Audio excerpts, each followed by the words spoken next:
नमस्कार। आज हम एक ऐसी कहानी पर बात करेंगे जो शुरू तो होती है एक बैंकिंग नियम से, लेकिन खुलती है भारत की बदलती सोच और महत्वाकांक्षा की एक बड़ी तस्वीर में। ये कहानी बड़े बड़े कॉरपोरेट से लेकर सड़क किनारे ठेला लगाने वालों तक सबको एक साथ जोड़ती है। तो चलिए बात शुरू करते हैं। देखिए, कहानी की जड़ें जुड़ी हैं मिडल ईस्ट में चल रहे तनाव से। अब सुनने में ये शायद दूर की बात लगे, है ना, कि वहाँ के हालात का हमारे यहाँ के बिजनेस पर क्या असर। पर असल में इसका असर बहुत सीधा और गहरा पड़ रहा है। देखिए, ये मामला सिर्फ बड़ी बड़ी इम्पोर्ट एक्सपोर्ट कंपनियों का नहीं है। इसका असर ना नीचे तक आता है, हमारे गली मोहल्ले के वेंडर्स तक।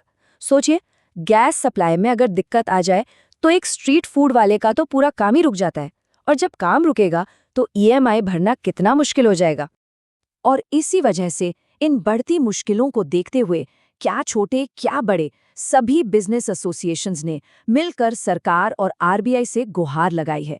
सब कह रहे हैं कि इस मुश्किल घड़ी में उन्हें थोड़ी राहत, थोड़ी मोहलत दी जानी चाहिए।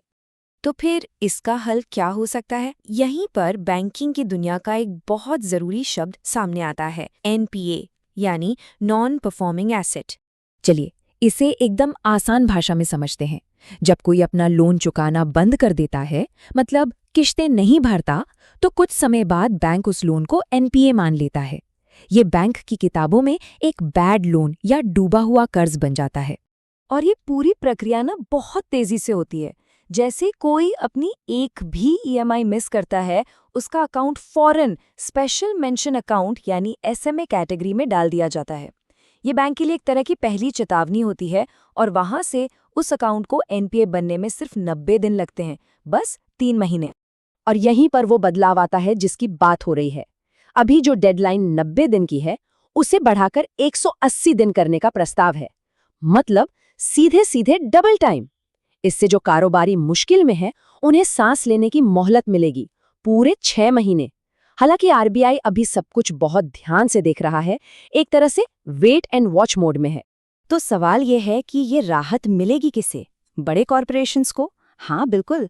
लेकिन कहानी में असली मोड़ तब आता है जब हम देखते हैं कि ये नियम उन छोटे व्यापारियों की भी मदद कर सकता है जिनकी महत्वाकांक्षाएं किसी भी बड़े कॉरपोरेट से कम नहीं हैं।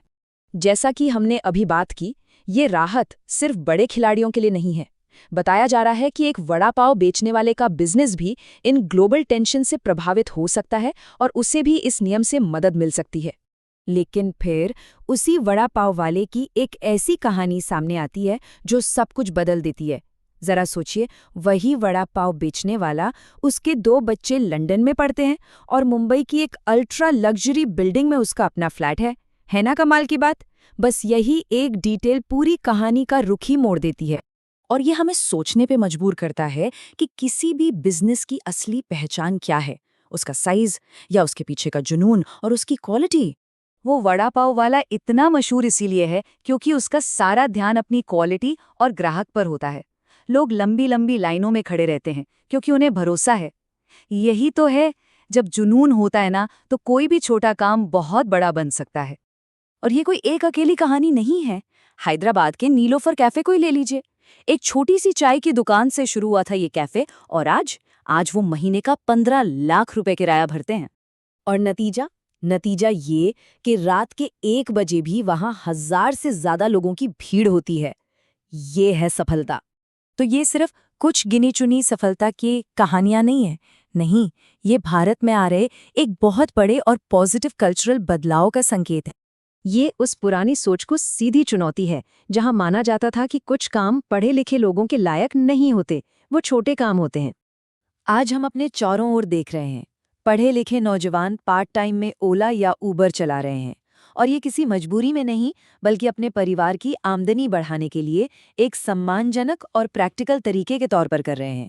अब काम छोटा बड़ा नहीं होता, काम का मकसद बड़ा होता है। तो इस पूरी बातचीत से हमें क्या लेकर जाना चाहिए, क्या समझना चाहिए? देखिए, एनपीए नियमों में ये जो राहत की बात हो रही है, वो एक ज़रूरी सेफ्टी नेट है, लेकिन असली कहानी वो नहीं है। असली कहानी है उस हिम्मत की, उस जुनून और उस महत्वाकांक्षा की जो आज के नए भारत के उद्यमी की पहचान है। ये नियम बस उसी भावना को बचाने का एक जरिया है। और आखिर में ये सब हमें एक सवाल के साथ छोड़ जाता है। कि जैसे जैसे काम करने के तरीके बदल रहे हैं, क्या बड़ी सफलता की परिभाषा भी हमारी आंखों के सामने ही नहीं बदल रही? शायद अब सफलता का मतलब किसी बड़े पद या कंपनी से नहीं, बल्कि अपने जुनून और मेहनत से कुछ बड़ा करने से है।